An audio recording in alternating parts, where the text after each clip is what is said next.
ఏ రకంగా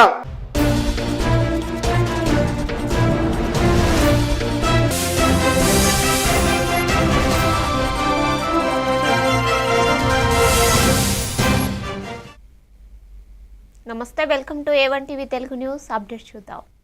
మాడుగుల నియోజకవర్గం దేవరాపల్లి మండలం కొత్తపల్లి గ్రామంలో మండల పరిషత్ అధ్యక్షులు చింతల బుల్లిలక్ష్మి, గ్రామాల సర్పంచ్ చింతల సత్య వెంకటరమణ ఆధ్వర్యంలో ఆంధ్రప్రదేశ్ మాజీ సీఎం వైఎస్ జగన్మోహన్ రెడ్డి ఆదేశాల మేరకు రాష్ట్రంలో కూటమి ప్రభుత్వం అన్యాయంగా 17 మెడికల్ కాలేజీలను ప్రైవేటీకరించాలనే నిర్ణయాన్ని అడ్డుకునేందుకు వైఎస్ఆర్ కాంగ్రెస్ పార్టీ నేతృత్వంలో కోటి సంతకాలు సేకరణ కార్యక్రమం ప్రారంభమైంది.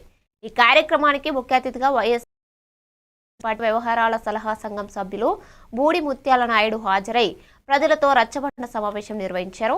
ఈ కార్యక్రమంలో దేవరాపల్లి మండల జెడ్పీటీసీ శ్రీ కర్రి సత్యం, దేవరాపల్లి మండల వైఎస్ఆర్ కాంగ్రెస్ పార్టీ అధ్యక్షులు శ్రీ బూరే బాబురావు తదితరులు పాల్గొన్నారు.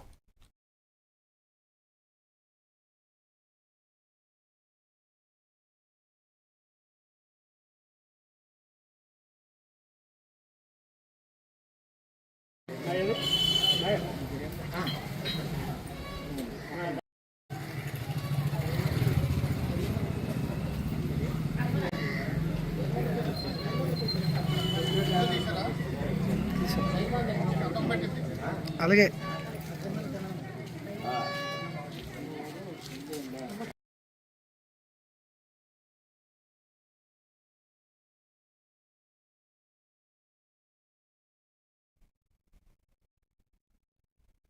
ఏలూరు జిల్లా వేలేరుపాడు మండలంలో జలవనరుల శాఖ మంత్రి నిమ్మల రామానాయుడు నేడు పర్యటించారు.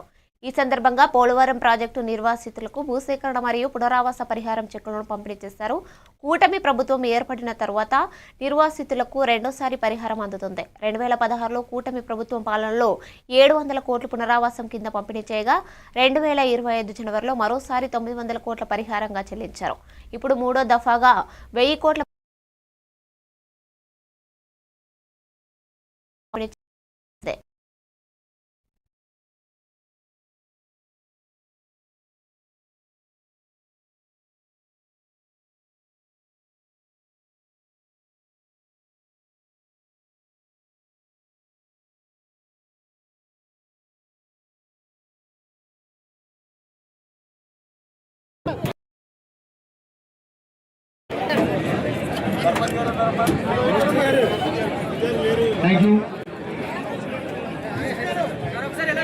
సార్ మా చూడండి సార్ ఒకసారి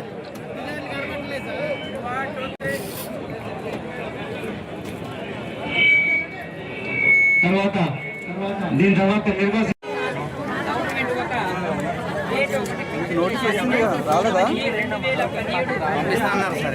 పంపిస్తాను, నీకు ఫోన్ చేసిన రోజులు పంపించాను కదా.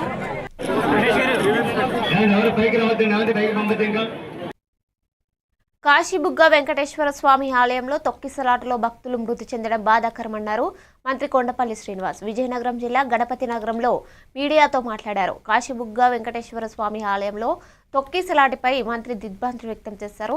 ఏకాదశి సందర్భంగా పెద్ద సంఖ్యలో భక్తులు రావడంతో తొక్కిసలాట జరిగిందన్నారు. ఏకాదశి రోజు భక్తులు చనిపోవడం బాధాకరమని తెలిపారు. చనిపోయిన వారి కుటుంబాలను ప్రభుత్వం ఆదుకుంటుందని అన్నారు.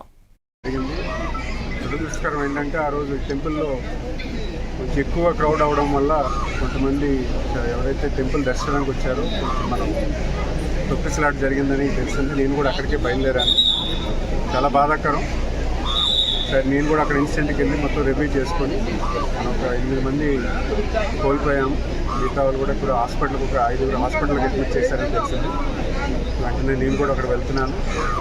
ప్రభుత్వం ఇలాంటి సంఘటన జరగడం చాలా దురదృష్టకరమైన విషయం మీకు తెలియజేసుకుంటాను.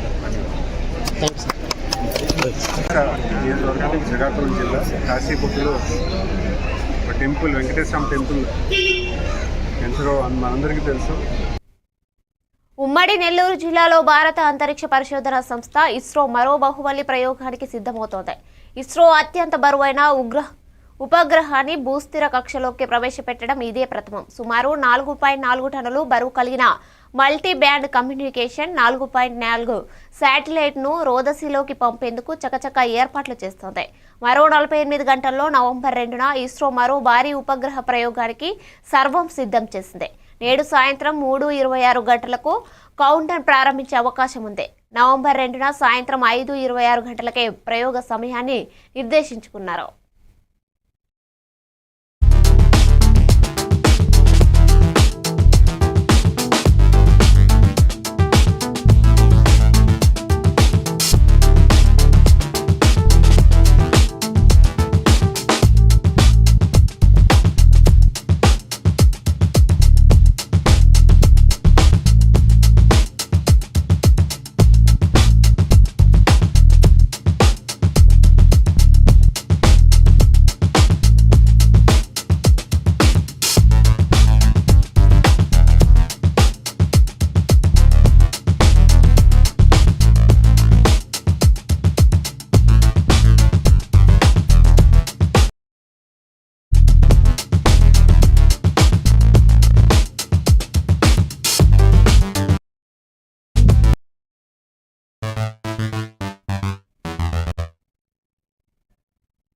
జనగామ జిల్లా మోంతా తుఫాను వల్ల నష్టపోయిన రైతులకు ప్రభుత్వం వెంటనే నష్టపరిహారం చెల్లించాలని ఎమ్మెల్యే పల్లా రాజేశ్వర్ రెడ్డి అన్నారు. నష్టపోయిన రైతులకు కనీసం ఎకరాకు 25,000 నష్టపరిహారం ప్రభుత్వమే చెల్లించాలని ఎర్రబెల్లి దయాకర్ డిమాండ్ చేశారు.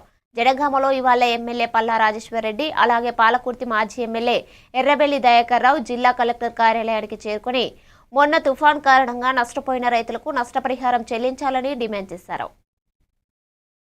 కేంద్రాలు వరిధాన్య కేంద్రాలు ఓపెన్ చేసిండ్రో ఆ కేంద్రాల్లో ఖచ్చితంగా టార్పాలిన్లు కావాల్సినంత టార్పాలిన్లు ఏర్పాటు చేయాలి. రెండవది, ఆ తడిసిన ధాన్యాన్ని గత ప్రభుత్వం ఏ విధంగానైతే కొన్నదో ఈ ప్రభుత్వం కూడా ఖచ్చితంగా కొని పార్బాయిల్డ్ రైస్ మిల్కి ఇచ్చినట్లయితే ఇబ్బంది జరగదు. పోయినసారి 1,200 కోట్ల రూపాయలు పెండింగ్ లో ఉన్నాయి, బకాయిలు ఉన్నాయి.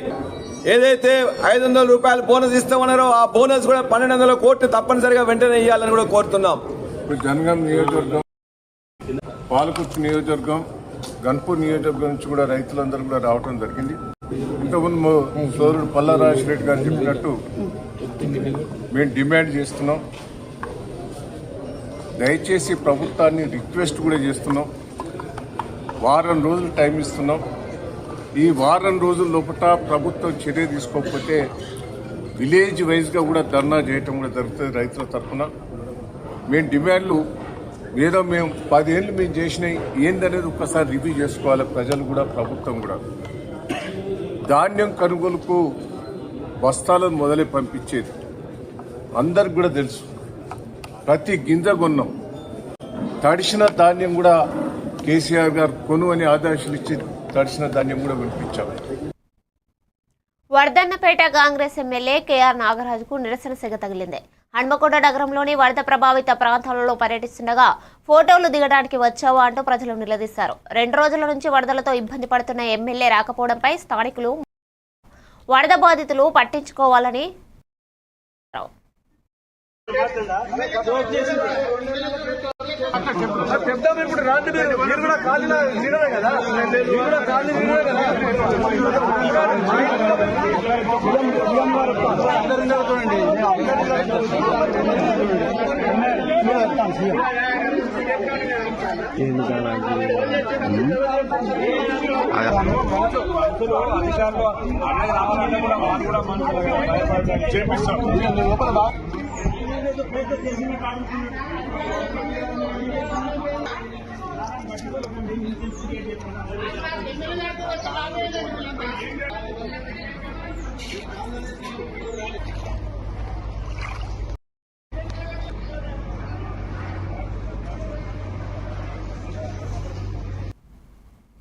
సీఎం రేవంత్ రెడ్డిపై వరంగల్ ప్రజలు మండిపడ్డారు. వరద ప్రాంతంలో పర్యటన అంటూ వచ్చి చూసి వెళ్లిపోయారు. కానీ కనీసం ఆదుకుంటామని హామీ కూడా ఇవ్వలేదంటూ హనుమకొండ, పోతన నగర్ ప్రజలు ఆగ్రహం వ్యక్తం చేశారు. కనీసం ఆగి మాట్లాడడానికి కూడా సమయం లేకుంటే సీఎం ఎందుకు రావడం అంటూ పబ్లిసిటీ స్టంట్ కోసమే వచ్చాడా అని రేవంత్ రెడ్డి తీరుపై వరద బాధితులు మండిపడ్డారు. 2 రోజుల నుంచి వరదలతో ఇబ్బంది పడుతుంటే పట్టించుకునేవారు లేదని ఆగ్రహం వ్యక్తం చేశారు. తినడానికి తిండి లేదు, నీళ్ళల్లో 2 రోజులు సావాసం చేసినాం, నిద్రలు లేవు, ఆగారాలు లేవు, పాములు వచ్చినాయి, తేళ్లు వచ్చినాయి, పడి చచ్చిపోయినాం. మా దగ్గరకు వచ్చి ఇది మేము చేస్తామమ్మ సహాయము, మేమున్నాము, మన ప్రభుత్వం మిమ్మల్ని ఆదుకుంటది, హామీ కూడా ఇవ్వకుండా ఆర్మీ వాళ్ళు పోలీసులు అందరు కలిసి చేతుల మీద దొబ్బేసుకొచ్చారు. కథం చూసే పాయే. ఏమి హామీ వచ్చింది మాకు, ఏం ఉపయోగం ఈ ప్రభుత్వం వచ్చి?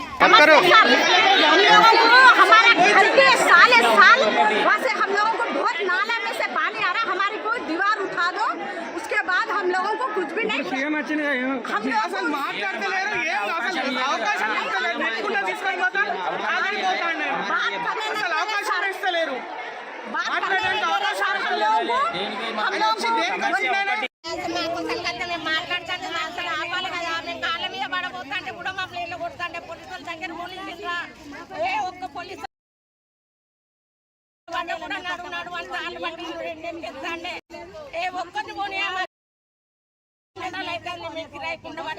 మా ఇల్లు గురించి, సొంత ఇల్లు గురించి అడుగుదామనుకున్నాం, పిల్ల గురించి అడుగుదామనుకుంటే అసలు కలవని సహాయం చేసిందా, ఏమన్నా హామీ ఇచ్చిందా?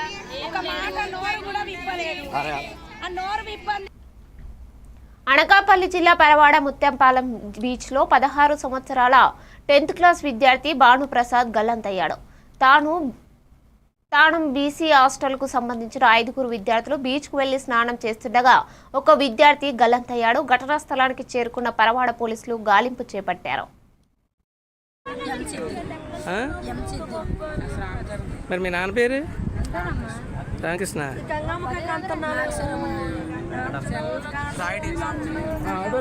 సరే సరే అక్కడికి వెళ్ళిపోయి చెప్తే బ్యాగ్ తెచ్చుకుంటారా?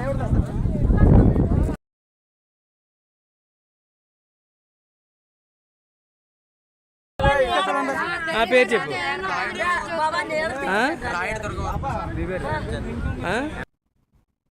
భీమిలి నియోజకవర్గంలో 41 రోజుల అన్నదాన వితరణ కార్యక్రమంలో భాగంగా లక్ష్మీపురం అయ్యప్ప స్వామి పీఠంలో అయ్యప్ప స్వామి పీఠాధిపతి గురు స్వామిగాడు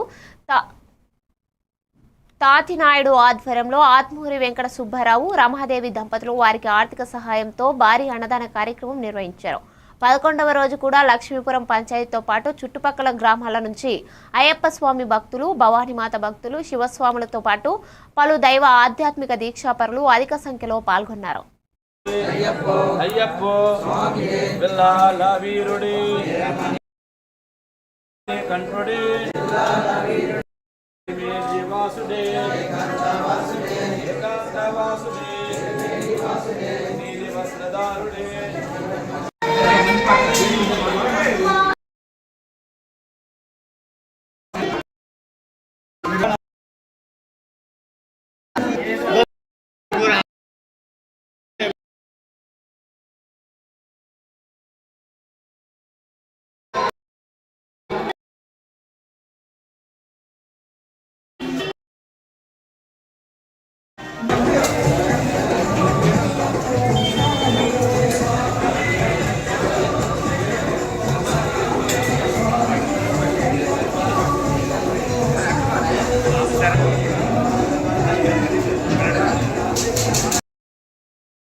దేవి శమందుర్గమ్మ శ్రీ అయ్యప్ప స్వామివారి మహానారాయణ సేవ నిత్య అన్న సమారాధన కార్యక్రమం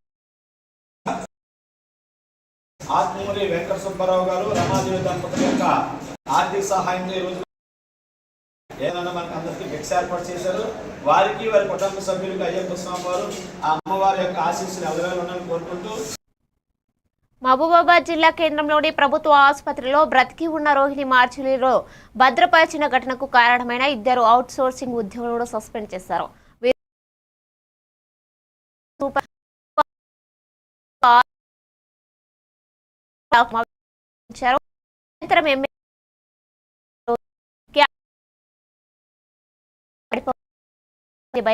మా మీదికి శాఖ మంత్రి మాట్లాడారని తెలిపారు. ఇలాంటి ఘటనలు మళ్లీ పునరావృతం కావద్దని, ఇదే చివరి వారిని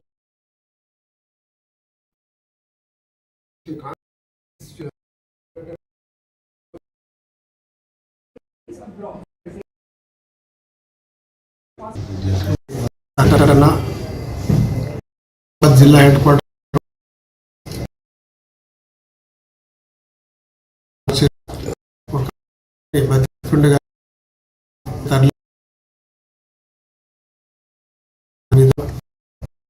రాజ్ అనే పేషెంట్ జయరామ్ అతని వాస్తవ భార్య వెళ్ళిపోయి దాదాపు 5 సంవత్సరాలు వచ్చి తాగుబోతులాగా వచ్చిన డబ్బు తాగి ఇక్కడ క్యాంటీన్ సిబ్బంది భయపడి మార్చిలో పడిపోవడం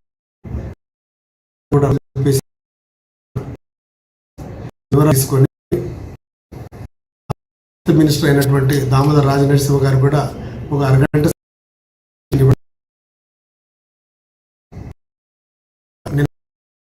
ఒక ముగ్గురు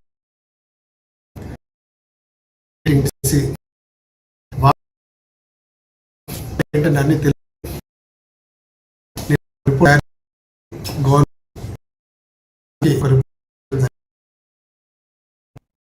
బాపట్లలో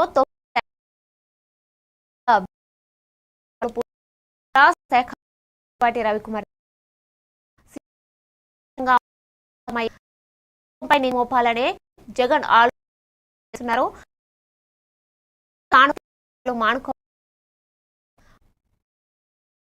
మానుడిలోని సుమారు 1500 మంది సిబ్బందిని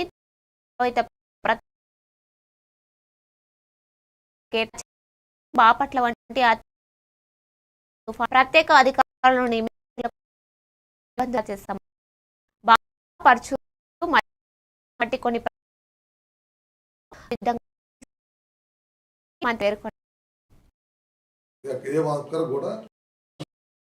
కూడదనే ఉద్దేశంతో తీసుకున్నాం. ముఖ్యంగా మీరు చూస్తా ఉన్నా మనకైతే 3 డిస్కమ్స్ ఉన్నాయి. విశాఖపట్నం పరిధిలో ఉన్న డిస్కము, అదేవిధంగా విజయవాడ పరిధిలో ఉన్న డిస్కమ్స్ ఉంటాయి. మజిలీపట్నం, బాపట్ల, చీరాల, పర్చూరు, అద్దంకి చుట్టుపక్కల ప్రాంతాలన్నీ కూడా మనకి విజయవాడ కింద వస్తుందన్నమాట. అదేవిధంగా కాకినాడ, ఈస్ట్ గోదావరి, వెస్ట్ గోదావరి, అనకాపల్లి, విశాఖపట్నం, శ్రీకాకుళం ఇవన్నీ కూడా ఈపీడీసీల కింద వస్తుంది. కొద్దిగా తుఫాన్ ప్రభావం తక్కువ ఉంది కాబట్టి తిరుపతి డివిజన్ నుంచి చాలా పెద్ద ఎత్తున 1400 నుంచి 1500, ఫస్ట్ 800 మంది సరిపోతారు అనుకున్న తర్వాత తుఫాను తీవ్రతను దృష్టిలో పెట్టుకొని గాలిలు ఎక్కువగా ఉంటాయనే దానికోసం 1500 మందిని అక్కడి నుంచి ఇక్కడ తీసుకొని వచ్చాం. మచిలీపట్నం ప్రాంతానికి కానీ, బాపట్లకు కానీ, లేకపోతే మిగతా ఈస్ట్ వెస్ట్ అనకాపల్లి ఈ ప్రాంతాలకు అందరినీ తీసుకొని వచ్చేసి ఎప్పుడైతే తుఫాన్ తీరం దాటిందో ఎక్కడ కూడా సిబ్బందికి కూడా ఇబ్బంది లేకుండా వాళ్ళకు కూడా ప్రికాషన్స్ తీసుకుంటూ ఎప్పటికప్పుడు బ్రహ్మాండంగా పనిచేసుకుంటూ వచ్చానమాట. 2 నుంచి 3 రోజులు పట్టింది మొత్తం కంప్లీట్ చేసాము. వాళ్ళకి అందరు హౌస్ హోల్డర్స్కి మొత్తానికి కూడా ఇమీడియట్గా డే అండ్ నైట్ పనిచేసి అందరికి కూడా కరెంట్ ఇవ్వడం జరిగిందనమాట. అదే కాకుండా నిన్న వాళ్ళ నుంచి అగ్రికల్చరు, ఆక్వాకల్చరు, అదేవిధంగా గాలికి డ్యామేజ్ కాకుండా స్తంభాలు కొన్ని చోట్ల వంగిపోయి వాటిని అన్నింటినీ సరి చేయటం ఈ 2 రోజుల్లో మొత్తం కూడా కంప్లీట్ చేస్తాం. సాధారణ స్థితికి 24 గంటల్లో తీసుకొచ్చిన ప్రభుత్వం ఏదైనా. ఆంధ్రప్రదేశ్ అవతరణలో బాపట్ల అద్భుతమైన పాత్రను పోషించిందని ఫోరం ఫర్ బెటర్ బాపట్ల కార్యదర్శి పిసి సాయిబాబా అన్నారు. 69వ రాష్ట్ర అవతరణ దినోత్సవ వేడుకలు ఫోరం ఫర్ బెటర్ బాపట్ల ఆధ్వర్యంలో ఘనంగా జరిగాయి. టౌన్ హాల్లో తెలుగు తల్లి విగ్రహానికి పూలమాలలు వేసి నీరాజనం అర్పించారు. ఆంధ్రోదయం బాపట్లలోనే పురుడు పోసుకుందని, ఆంధ్రుల స్వరాష్ట్ర వాంఛకు ఇక్కడే బీజం పడిందని ఈ సందర్భంగా ఆయన పేర్కొన్నారు. 1913లో బాపట్లలో జరిగిన ప్రథమాంధ్ర మహాసభ 4 దశాబ్దాల ఆంధ్రోద్యమానికి నాంది పలికిందన్నారు. ఈ కార్యక్రమంలో ప్రభుత్వ మహిళా డిగ్రీ కళాశాల in charge principal Abdul Kalam, SMG junior కళాశాల ఇన్ఛార్జ్ ప్రిన్సిపల్ షేక్ సైదా తదితరులు పాల్గొన్నారు. కలుపుకొని 1956లో విశాలాంధ్ర కలుపుకొని మొత్తం ఆంధ్రప్రదేశ్ 56 నవంబర్ 1 మనం దాన్ని అవతరణ దినోత్సవాన్ని మనం గుర్తుంచుకోవాలి, దాన్ని జ్ఞాపకం చేసుకోవాలి. ఆనాటి యోధుల్ని, ఆంధ్రోద్యమంలో పాల్గొన్న నాయకుల్ని మనం స్మరించుకోవాలి. దానికోసం మనం ఇది టౌన్ హాల్లో ఇక్కడే జరిగింది ఆంధ్ర మహాసభ. ఇక్కడే పునాది ఆంధ్రోద్యమానికి. ఇది పురిటి గడ్డ. ఇక్కడే బీజం పడింది భాషా ప్రయుక్త రాష్ట్ర వాదనకి. అందువల్ల ఈ ప్రాంతంలో, ఈ ప్రాంగణంలో మనం జరుపుకోవడం, ఈ 69వ ఆంధ్రప్రదేశ్ అవతరణ దినోత్సవాన్ని జరుపుకోవడం అందరూ కూడా వచ్చి పాల్గొన్నందుకు ధన్యవాదాలు తెలియజేసి ఇప్పుడు మన ప్రముఖ రచయిత్రి చిల్లర భవానీదేవి గారు 2 నిమిషాలు దాంతో మనం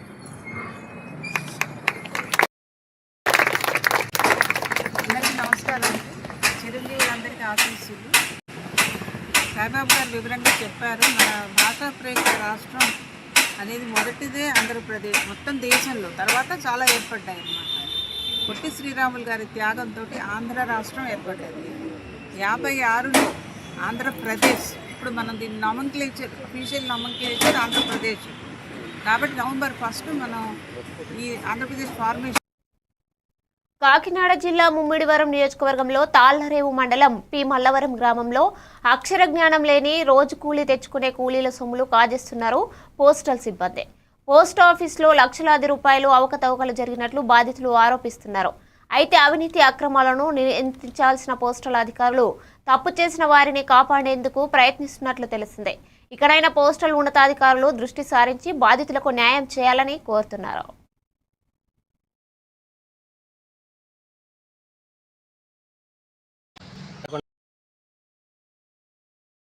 అని చెప్పేసి అన్నారు. అక్కడ ఏదో ఒకలా రిక్వెస్ట్ చేసి ఒక బుక్ నెంబర్తో చెక్ చేయించుకుంటే అక్కడ ఆ బుక్లో 5 months నుంచి పెండింగ్ ఉంది, పే చేయట్లేదు అమౌంట్ అని చెప్పేసి అన్నారు. అక్కడ అలా అని మల్లవరం పోస్ట్ ఆఫీస్కి వచ్చి అడిగితే అది ఏమవ్వదు, అలాంటిది ఏమీ లేదు, బుక్లు చెకింగ్కి వెళ్ళి చెకింగ్ అయిన తర్వాత మీకు బుక్లు అప్ చెప్పేస్తాం, మీకు కంపల్సరీ వచ్చేస్తాయని చెప్తున్నారండి. అక్కడ అలా మా దగ్గరే కాదు చాలామంది దగ్గర కూడా అలాగే తీసుకున్నామని చెప్పేసి మాకు అక్కడ కొన్ని బుక్కులు చూపించారు.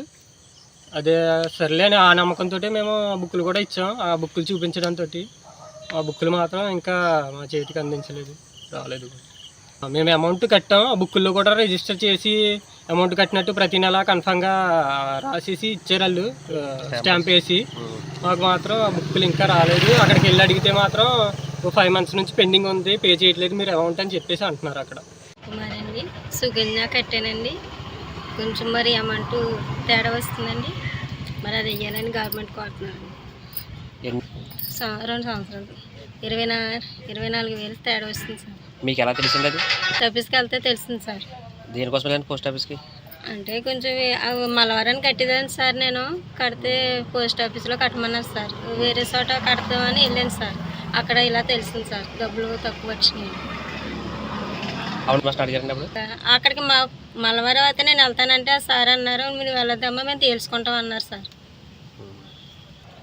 నేను సార్ బుక్లో ఉంటుంది సార్, నేను అయితే లెక్స్లో సార్. వికారాబాద్ జిల్లాలో మున్సిపల్ పరిధిలోని 20వ వార్డు రాజీవ్ గృహకల్పలో శనివారం వికారాబాద్ ఏఐఎం పార్టీ ఆధ్వర్యంలో మైరా హాస్పిటల్ వారి సహకారంతో మెగా వైద్య శిబిరం నిర్వహించారు. ఈ సందర్భంగా ఎంఐఎం పార్టీ వికారాబాద్ పట్టణ అధ్యక్షులు మహమ్మద్ ఉస్మాన్ మాట్లాడుతూ ఈ మెడికల్ క్యాంపు అనుకున్న దానికంటే ప్రజలు అధిక సంఖ్యలో పాల్గొని ఈ కార్యక్రమాన్ని విజయవంతం చేసినందుకు ధన్యవాదాలు తెలిపారు. ఈ కార్యక్రమానికి సహకరించిన మైరా హాస్పిటల్ యాజమాన్యానికి కృతజ్ఞతలు తెలిపారు. ఈ సందర్భంగా పిటిషియన్ డాక్టర్ కిరణ్ మాట్లాడారు. ఈ కార్యక్రమంలో మహమ్మద్ ఇమ్రాన్, షేక్ జలీల్, షాహబాజ్ ఖాన్, మెహమ్మద్ అబ్బాస్ అలీ తదితరులు పాల్గొన్నారు.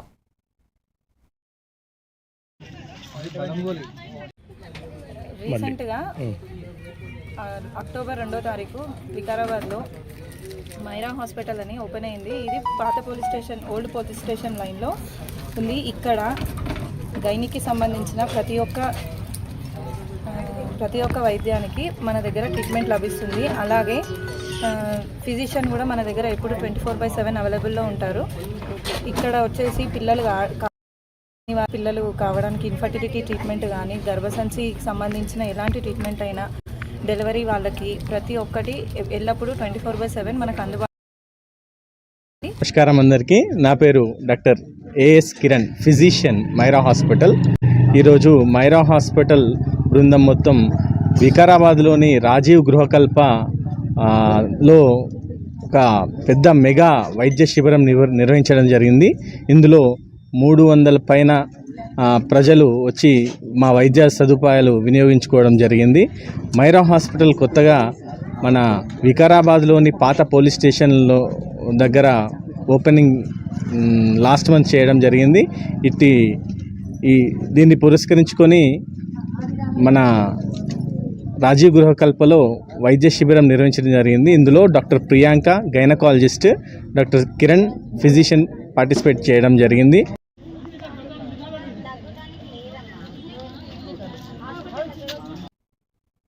బాపట్ల జిల్లాలో గిరిజన వ్యవహారాల మంత్రిత్వ శాఖ భారత ప్రభుత్వం వారి ఆదేశాల మేరకు జిల్లా గిరిజన సంక్షేమ శాఖ అధికారి ఆధ్వర్యంలో స్థానిక జిల్లా కలెక్టరేట్లోని పీజీఆర్ఎస్ హాల్ నందు గిరిజన స్వాతంత్ర పోరాట నాయకులు భగవాన్ బిర్సా ముండా 150వ జయంతి దినోత్సవ వేడుకల్లో భాగంగా గిరిజన స్వాతంత్ర పోరాట నాయకుల చిత్రపటాలకు పూలమాలలు వేసి జిల్లా కలెక్టర్ వినోద్ కుమార్ నివాళులర్పించారు.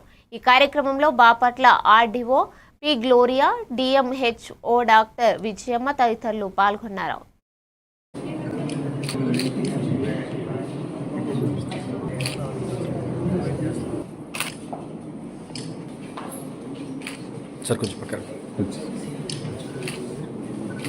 కృషి చేసి స్వాతంత్ర పోరాటంలో కూడా భాగవహించినటువంటి వాళ్ళని గుర్తు చేసుకోవడం ఈరోజు చాలా గర్వంగా ఉంది.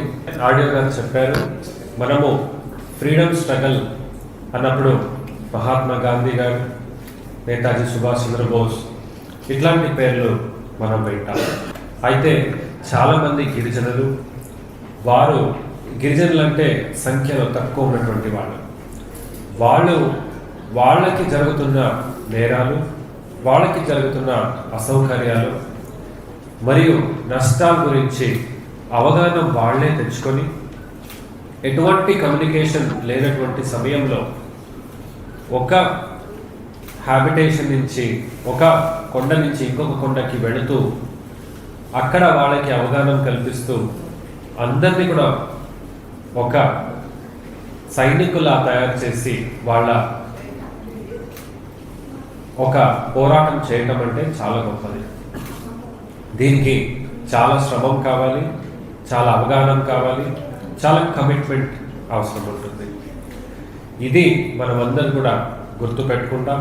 ఈరోజు పిల్లలు కూడా మీరు తీసుకొచ్చారు. డిఎంహెచ్ఓ గారు చాలా మంచి మాట ఒకటి చెప్పారు. దీని అన్నింటికి కూడా ఒక మంచి సొల్యూషన్ ఏంటంటే చదువుకోవడం. బాగా మనం చదువుకోవాలి. మన జిల్లాధికారులు కూడా గిరిజన జిల్లాధికారులు ఉన్నారు. వారు మీ అందరికి కూడా ఒక రోల్ మోడల్గా ఉండాలి. వాళ్ళు చదువుకొని పైకొచ్చి పెద్ద స్థాయిలో అధికారులుగా ఉండి చాలామందికి సహాయం చేయగలిగే వాళ్ళు ఉన్నారు. అట్లా గిరిజన పిల్లలందరూ కూడా చదువుకోవాలి. చాలా గ్రామాల్లో చూస్తే గిరిజన నాయకులు కూడా ఉన్నారు. వాళ్ళు కూడా చెప్పారు ఎలా ఉంది పరిస్థితి అని. ఇది ఒక కంటిన్యూస్ ప్రాసెస్. కంటిన్యూస్గా మనము మోటివేట్ చేస్తూ ఉండాలి.